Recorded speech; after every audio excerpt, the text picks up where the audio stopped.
નમસ્કાર નમસ્કાર નમસ્કાર વિદ્યાર્થી મિત્રો, સ્વાગત છે વાણિજ્ય વ્યવસ્થા અને સંચાલનની દુનિયામાં વિદ્યાકુલ ગુજરાતી કોમર્સ ચેનલના એમ્પાયરમાં આપ સૌનું હાર્દિક સ્વાગત છે. દીકરાઓ, મેં તમને કીધું હતું કે વિભાગ સી પછી વિભાગ ડી હોય અને તમને કરેલા પ્રોમિસ પ્રમાણે વિભાગ ડી નું પણ એનાલિસિસ થઈ ગયું છે અને બોર્ડ એક્ઝામ ફેબ્રુઆરી માર્ચ 2026માં પૂછાય તેવા જોરદાર જબરજસ્ત આઈએમપી વિભાગ ડી ના પ્રત્યેક પ્રશ્નના 3 ગુણના પ્રશ્નો તમારી સામે લઈને ઉપસ્થિત થયો છું. લખ્યું છે શિક્ષણનો નવો માર્ગ. બસ રસ્તામાં મોકલી દીધા છે સાહેબ.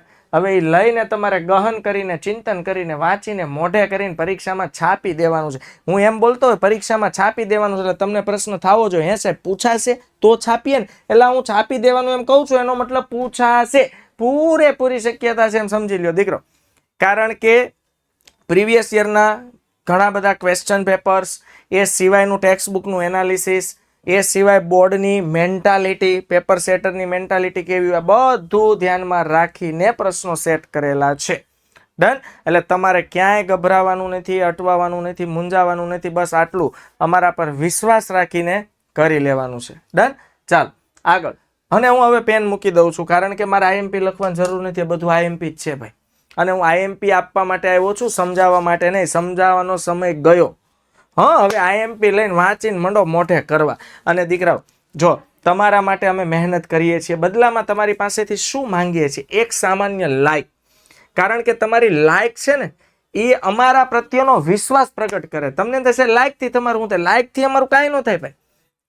પણ તમે જે અમને લાઈક આપો છો, એ લાઈકથી તમારો અમારા પ્રત્યેનો વિશ્વાસ પ્રબળ થાય છે અને અમને ઓર ઉત્સાહથી તમારા માટે મહેનત કરવાનો અમારો ખુદનો ઉત્સાહ વધી જાય છે. એટલે બદલામાં લાઈક માંગતા હોઈએ છીએ અને આ વિડીયોને લિંકને શેર કરવાનું એટલે કહું છું. દીકરાઓ, તમે ખૂબ સારા ઠેકાણે આવી ગયા છો. એટલે કે વિદ્યાકુલ ગુજરાતી કોમર્સ ચેનલમાં ભણી રહ્યા છો, પણ ગુજરાતના કોમર્સના હજુ પણ એવા ઘણા બધા વિદ્યાર્થીઓ છે જેને આપણી આ ચેનલનો ભેટો થયો નથી. તો દીકરાઓ, એનો ભેટો કરાવવાની ઝુંબેશમાં તમારે પૂરેપૂરું યોગદાન આપવાનું છે. આ શિક્ષણનો એક ભગીરથ પ્રયત્ન છે એમ સમજી લો. તમે કેવી રીતે આપી શકાય યોગદાન? તમારા ગ્રુપમાં જેટલા પણ ફોનમાં ગ્રુપ છે, દરેક ગ્રુપમાં લિંકને શેર કરી દો. કોઈ એવો જરૂરિયાતમંદ હશે, એના એક સુધી સાહેબ તમારા માધ્યમથી પહોંચી જશું ને અમે, તો એનું પુણ્ય સીધું તમને મળશે દીકરાઓ. તો આ વિડીયોની લિંકને શેર કરવાનું ભૂલતા નહીં. કારણ કે ગુજરાતનું અમે એક એવું નામ છીએ જેમ કે વિદ્યાકુલ, 5 મિલિયન પ્લસ બાળકોનો ભરોસો છે દીકરા. ત્યારે થઈને અમે ડંકાની ચોટ પર વટથી એવું બોલતા હોઈએ છીએ કે દીકરા આ કરી લેજો, આ બોર્ડની પરીક્ષામાં ફેબ્રુઆરી માર્ચ 26માં તમને ફાયદો કરાવશે. ચાલો, ચેપ્ટર વાઇઝ પ્રત્યેક પ્રશ્નના 3 ગુણ વિભાગ ડી ના આઈએમપી આપવા જઈ રહ્યો છું. Stay tune. ચેપ્ટર નંબર 1, સંચાલનનું સ્વરૂપ અને મહત્વ. સંચાલનનું સ્વરૂપ અને મહત્વ જરૂર જણાય તો સ્ક્રીનશોટ લઈ લેજો. બરોબર. તો સંચાલન એક વ્યવસાય છે. આ વિધાન સમજો. જોયું કેવા પ્લાનિંગથી મેં કામ કર્યું? ચેક કરજો. મેં વિભાગ સી માં એક પ્રશ્ન આપ્યો, એમાં લખ્યું હતું સંચાલન એ વિજ્ઞાન અને કળા છે, સમજાવો. એટલે વિજ્ઞાન કળા આવી ગયું, વ્યવસાય આવી ગયું. મેં એવું 3માંથી એક પૂછાય છે ભાઈ. નંબર 2, સંચાલનની ઉચ્ચ સપાટીના કાર્યો જણાવો. જો ભાઈ 3 સપાટી છે, ઉચ્ચ સંચાલન સપાટી, મધ્ય સંચાલન સપાટી અને તળ સંચાલન સપાટી. આકૃતિ સહિત એના કાર્યો કમ્પ્લીટ કરજો, પૂછાય છે. અને મોસ્ટ આઈએમપી સંકલનનું મહત્વ સમજાવો. નંબર 4, સંચાલન એ માનવબળ અને સાધનોનો મહત્તમ ઉપયોગ કરે છે, સમજાવો કેવી રીતે? કારણ કે સંચાલન એટલે શું? આપણી પાસે જે ઉપલબ્ધ સાધનો છે, પછી એ ભૌતિક સાધનો પણ હોય અને જીવંત સાધનો પણ હોય, આ બંનેનો ઇષ્ટતમ ઉપયોગ કરવો એટલે સંચાલન. સ્ક્રીનશોટ લઈ લેજો. Chapter number 1. ત્યાર પછી જોઈએ ચેપ્ટર નંબર 2, સંચાલનના સિદ્ધાંતો. તો જુદા જુદા નિષ્ણાંતોએ પોતપોતાના લેવલે પોતપોતાના સમયે ઘણા બધા સંચાલનના સિદ્ધાંતો આપ્યા છે. એમાં નંબર 1 છે હેનરી ફેયોલના સંચાલનના સિદ્ધાંતોમાંથી શિસ્ત અને હુકમની એક વાક્યતાનો સિદ્ધાંત સમજો. આ આખો એક જ પ્રશ્ન છે. હા, હેનરી ફેયોલના સંચાલનના સિદ્ધાંતો છે, એમાં તમારે 2 સમજાવવાના: શિસ્ત અંગેનો સંચાલનનો સિદ્ધાંત અને હુકમની એક વાક્યતા. બીજું, વૈજ્ઞાનિક સંચાલનના પિતા કોણ છે? FW Taylor, Frederick Winslow Taylor. એટલે ફ્રેડરિક વિન્સલો ટેલરનો વૈજ્ઞાનિક સંચાલનનો સિદ્ધાંત સમજાવો. અને આધુનિક વિચારધારાઓ વિશે ટૂંકમાં નોંધ લખો. શું? આધુનિક વિચારધારાઓ વિશે ટૂંકમાં નોંધ લખો. ત્યારબાદ ઓકે વિદ્યાર્થી મિત્રો, સીધો હું આ પોર્શનમાં આવું છું કારણ કે આ પોર્શનનો સમય હવે લગભગ વીતી ગયો છે. હે હેતુલક્ષી પ્રહાર આપણા પ્રત્યેક સબ્જેક્ટ હું વાત કરું account stat eco BA English SP 20 માર્ક્સના એમસીક્યુ 10 માર્ક્સના શોર્ટ ક્વેશ્ચન પૂછાઈશ અને સાહેબ 30 માર્ક્સ 69 રૂપિયામાં 30 માર્ક્સ જો મળતા હોય આખું વર્ષ તૈયારી કર્યા પછી 20 દિવસમાં છેલ્લા જે અઠવાડિયું 10 દિવસ વધ્યા હોય એમાં તૈયારી કરવાથી 30 માર્ક્સ મળી શકતા હોય તો એ બહુ ફાયદાનો સોદો છે અને એ કરાય તો એના માટે તમારે શું કરવાનું છે પર સબ્જેક્ટ 69 રૂપીસ પે કરશો એટલે તમને આની સોફ્ટ કોપી મળી જશે હું ખાસ એ સમજાવું સોફ્ટ કોપી શું કામ કારણ કે સમય નથી સમય ઓછો છે કદાચ અહીંથી અમે તમને પ્રિન્ટ કરાવીને ચાલો અમારા ટાઈમે આમ છપાવીને મોકલી પણ દઈએ તમારા ઘરે પહોંચતા 4-5 દિવસ થાય તો તમે વાંચશો ક્યારે એ બધા પ્રશ્નો છે એટલા માટે સોફ્ટ કોપી સીધી તમારા ફોનમાં હે ને તો એના માટે શું કરવાનું છે કાંઈ નહીં દીકરા વિડીયો નીચે એક સરસ મજાની લિંક છે ઓપન કરશો એટલે યુથ એજ્યુકેશનની આખી વેબસાઇટ ખુલશે એમાં સબ્જેક્ટ પર ક્લિક કરશો પેમેન્ટનો ઓપ્શન આવશે પેમેન્ટ કરો એવી રીતે 6 સબ્જેક્ટનો કોમ્બો હોય એમાં પેમેન્ટ કરી દો એક સાથે પેમેન્ટ કરો 6 વિષય હાથમાં ત્યારબાદ ચેપ્ટર નંબર 3 આયોજનની મર્યાદાઓ જણાવો કે આયોજનની શું મર્યાદા છે ફાયદાઓની મર્યાદા તો હોય જ પછી આયોજનના ઘટકો સમજાવો સર 3 માર્ક્સમાં કેટલું લખવું પૂછતા ને એના માટે સ્પેશિયલ વિડીયો આવી જશે અને નંબર 3 આયોજન એ પરિવર્તનશીલ હોવું જોઈએ કારણ કે આયોજન ભવિષ્ય માટે છે ચેપ્ટર નંબર 4 વ્યવસ્થા તંત્ર સ્ક્રીનશોટ લઈ લેજો ખાસ વિકેન્દ્રીકરણનું મહત્વ સમજાવો પછી સત્તા સોંપણીના મૂળ તત્વો ત્રિપાઈ આકૃતિ દોરી ટૂંકમાં સમજાવો આપણને ખબર છે કે સત્તા સોંપણીના 3 તત્વો છે જવાબદારી સત્તા અને ઉત્તરદાયિત્વ નંબર 3 અવૈધિક વ્યવસ્થા તંત્રના લક્ષણો જણાવો ધંધાકીય એકમમાં કુદરતી રીતે રચાતું માનવીય સંબંધોનું માળખું એટલે અવૈધિક વ્યવસ્થા તંત્ર એના લક્ષણો અને નંબર 4 કાર્યાનુસાર વ્યવસ્થા તંત્ર વિશે નોંધ લખો કયું કાર્યાનુસાર વ્યવસ્થા તંત્ર વિશે નોંધ લખો જેમાં વિભાગ કરતા કાર્યને વધુ મહત્વ આપવામાં આવે છે અને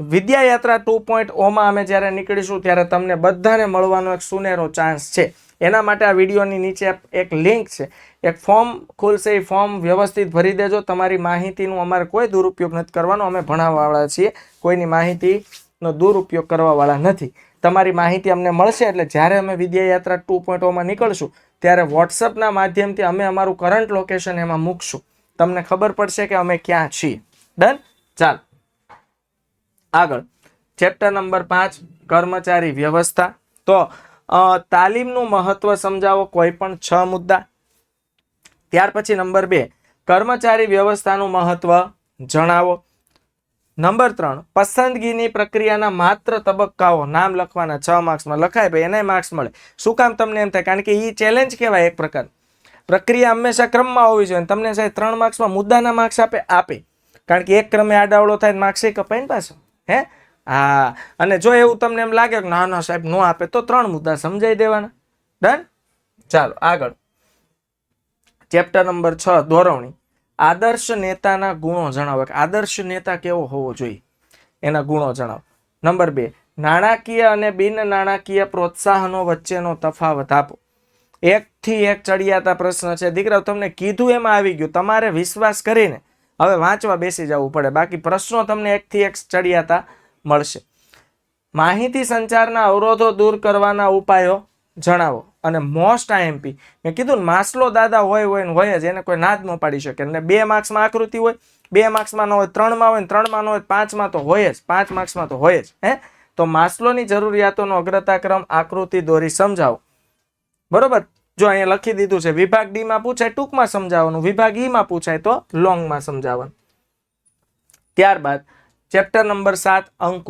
અંકુશનું મહત્વ સમજાવો કોઈ પણ લલ્લુ પપ્પુ જેવું ચેપ્ટર છે 2 પ્રશ્નો જ મેં આપ્યા જોયું આને તો આઈએમપી કહેવાય છે હવે હું આખા સ્વાધ્યાયના 10 ને 12 પ્રશ્નો અહીંયા મૂકી દઉં પછી એમ કે આઈએમપી તો પછી એમાં જ પૂછાવાનું જ હોય વિદ્યાર્થીઓ હવે સમય ઓછો છે ને ઓછું આપીશ અને પૂછાય એવું આપીશ તો તમે કરશો એ મને ખબર છે તો આ એવું જ છે આ ડીપ એનાલિસિસ કરેલ ડીપ રિસર્ચ જેને કહેવાય ને એમાંથી મેળવ્યું છે અંકુશની લાક્ષણિકતાઓ જણાવો અંકુશની શું લાક્ષણિકતાઓ છે ત્યાર પછી તમારા માટે આંકડાકીય માહિતીથી તમને વાકેફ કરું છું કે આ વર્ષે પણ ભવિષ્યવાણી સૂર્યોદય છે એ આપણી પરંપરા છે તે આપણી એમ કહીએ ને તો વિદ્યાકુલ ગુજરાતી કોમર્સ ચેનલની સંસ્કૃતિ છે જે અમે ખૂબ મોજથી નિભાવીએ છીએ અને વિદ્યાર્થીઓ ખૂબ ફાયદો કરાવીએ છીએ ગયા વર્ષે ભવિષ્યવાણીના મારા સેશનમાં 1,90,000 વિદ્યાર્થીઓએ પાર્ટિસિપેટ કર્યું છે અને સૂર્યોદયના લેક્ચરમાં 3.5 લાખ વિદ્યાર્થી મિત્રો.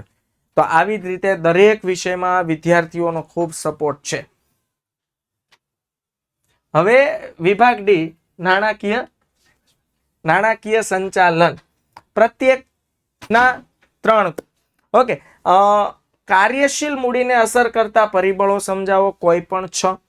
ત્યાર પછી નંબર 2 મૂડી માળખાને અસર કરતા બાહ્ય પરિબળો જણાવો અને નંબર 3 નાણાકીય સંચાલનનું મહત્વ સમજાવો. બરોબર, આ 3 પ્રશ્નો. જો આ 8મું 9મું ચેપ્ટર છે ને વિદ્યાર્થીઓ માટે સરદર્દ છે અને સરદર્દ માટે વીક સેક્શન 500 ની ગોળી એટલે વિદ્યાકુલ ગુજરાતી કોમર્સ ચેનલની આઈએમપી છે. હવે 8મું ચેપ્ટર સાહેબ તમારો ગમે એવું ભેજું ખાઈ જતું હોય, તમે આ 3 પ્રશ્નો કરી લ્યો, મોજમાં ન આવી જાઓ પેપર જોઈને તો મને કહેજો. કારણ કે સાહેબ આ 3 પ્રશ્નો છે ને વેરી મોસ્ટ ઇમ્પોર્ટન્ટ છે આ ચેપ્ટરના 3 ગુણમાં પૂછવા માટે. તો કાર્યશીલ મૂડીને અસર કરતા પરિબળો સમજાવો, મૂડી માળખાને અસર કરતા બાહ્ય પરિબળો જણાવો અને નાણાકીય સંચાલનનું મહત્વ સમજાવો. ત્યાર પછી ચેપ્ટર નંબર 9, આમાં તમારે બહુ પ્રોબ્લેમ આવે છે. નાણાકીય બજાર 3 પ્રશ્નો કરો. નાણાં બજાર અને મૂડી બજાર વચ્ચેનો તફાવત છે. ભાઈ, નાણાં બજાર એટલે ટૂંકા ગાળાની જામીનગીરીઓ માટેનું બજાર, જેમાં ટ્રેઝરી બિલ ને કોલ મની, નોટિસ મની આવે તે. અને મૂડી બજાર એટલે લાંબા ગાળાની જામીનગીરીઓ માટેનું બજાર, જેમાં પ્રાથમિક બજાર, ગૌણ બજાર એટલે શેર બજાર, એ બધું આમાં આવે. એનો તફાવત મસ્ત સમજાવવાનો છે. નંબર 2 શેર બજારના કાર્યો સમજાવો, કોઈ પણ 6. 3 માર્ક્સનો છે, 6 મુદ્દા સમજાવવાના. અને સેબીના કાર્યો જણાવો, મોસ્ટ આઈએમપી. સેબી એટલે શું? Securities and exchange board of India. ત્યારબાદ ચેપ્ટર નંબર 10 બજાર પ્રક્રિયા સંચાલન.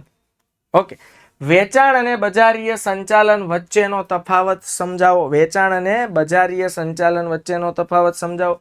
નંબર 2 જાહેરાતના માધ્યમો જણાવી સારા વેચાણકર્તાના ગુણો લખો. ભાઈ જો સારા વેચાણકર્તાના ગુણો પૂછાશે, મોસ્ટ આઈએમપી. અને આ તફાવત એ મોસ્ટ આઈએમપી છે દીકરો, કારણ કે વેચાણ એટલે શું? વસ્તુ વેચીને હાથ ઊંચા કરી લેવાના. બજારીય સંચાલન, ઓહો, વસ્તુ વેચ્યા પછી પણ આફ્ટર સેલ સર્વિસ આપવાની. નંબર 3 બ્રાન્ડિંગ અને લેબલિંગના કાર્યો. બ્રાન્ડિંગ નથી હો, બ્રાન્ડિંગ છે. બ્રાન્ડિંગ અને લેબલિંગના કાર્યો જણાવો. ચાલો ચેપ્ટર નંબર 11 તરફ જઈએ એ પહેલા જો 11, 12 2 ચેપ્ટર બાકી છે. પછી વિડીયોને શેર કરજો. હા, પછી હું ના નહીં પાડું, હે ને. તો વિદ્યાકુલ ગુજરાતી કોમર્સ ચેનલ જેમાં તમે અત્યારે વિડીયો જોઈ રહ્યા છો, એ તો તમે સબસ્ક્રાઇબ કરી લીધી હશે એવું માનું છું. નથી કરી તો હજુ તમે ભૂલ કરો છો. લોંગ કન્ટેન્ટ કોઈ તમારા જોવાના બાકી રહી ગયા હોય ને તમે ઈચ્છતા હો તો વિદ્યાકુલ સ્ટાન્ડર્ડ 12 કોમ ટોપર ચેનલ પણ સબસ્ક્રાઇબ કરી લેજો. અને સાહેબ 1-1 મિનિટના શોર્ટ્સ, જેમાં પેપર કેમ લખવું, 5 ગુણના પ્રશ્નો કેવી રીતે લખાય, ટોપર વિદ્યાર્થીઓ પેપર કેવી રીતે લખે, A to Z ગાઈડન્સ તમને અહીંયા શોર્ટ્સના માધ્યમથી મળી જશે. તો વિદ્યાકુલ ગુજરાતી શોર્ટ્સ નામની ચેનલને પણ સબસ્ક્રાઇબ કરી લેજો. ડન. ચાલો હવે આપણે જઈએ ચેપ્ટર નંબર 11 ગ્રાહક સુરક્ષા વિભાગ ડી. તો ગ્રાહક સુરક્ષા કાયદા મુજબ ગ્રાહકની કોઈ પણ 3 જવાબદારીઓ જણાવો. બરોબર. ત્યાર પછી ગ્રાહક તકરાર નિવારણ સંસ્થાઓ. હવે ગ્રાહક તકરાર નિવારણ સંસ્થામાં આપણે 3 લઈએ. બરોબર. રાજ્ય કક્ષાનું જિલ્લા કક્ષાનું ફોરમ, રાજ્ય કક્ષાનું ફોરમ અને રાષ્ટ્રીય કક્ષાનું ફોરમ. અને નંબર 3 ગ્રાહક શોષણના કારણો જણાવો. એવા કયા કારણો છે ગ્રાહકોનું શોષણ થાય છે. અને છેલ્લો ચેપ્ટર ધંધાકીય પર્યાવરણ. ઉદારીકરણ, ખાનગીકરણ, વૈશ્વિકીકરણ, આ 3માંથી એક ટૂંકનો તો આવશે જ ભાઈ. 3 માર્ક્સમાં એક તો પૂછવી પડે ને, આખા ચેપ્ટરનું હૃદય છે. બરોબર. તો ઉદારીકરણની અસરો જણાવો, ખાનગીકરણની અસરો કે ફાયદા ગેરફાયદા પૂછાશે.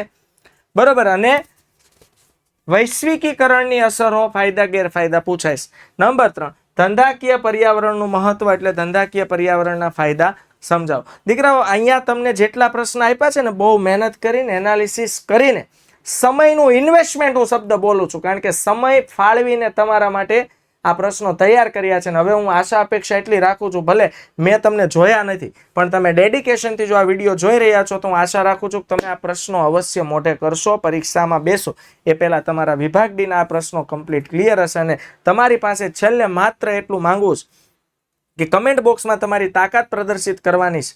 બરોબર, તમારી અમારા પ્રત્યેની ફિલિંગ્સ જો તમે દર્શાવવા માંગતા હો તો એક જ માધ્યમ છે કમેન્ટ બોક્સ. કમેન્ટ બોક્સમાં લખી દેજો રૂલ વિદ્યાકુલ કા. અને દીકરાઓ, તમારા ફોનમાં જેટલા પણ ગ્રુપ હોય, પછી બાળકોના ગ્રુપ હોય કે વડીલોના ગ્રુપ હોય, બધામાં આ વિડીયોની લિંકને શેર કરજો. તમારા માધ્યમથી કોઈ એક જરૂરિયાતમંદ સુધી જો અમે પહોંચી ગયા ને દીકરાઓ, અને એની પરીક્ષાના પેપર સારા ગયા, એને સારી કોલેજ મળી, સારું કરિયર બની ગયું, એના જીવનભરના બધા પુણ્યનો લાભ આપણને પણ મળશે. તો મળીએ બાળકો ફરીથી, અને વિભાગ ડી તમે અવશ્ય મોઢે કરીને જશો તેવી આશા અપેક્ષા સાથે. આવજો, બાય બાય, ટેક કેર.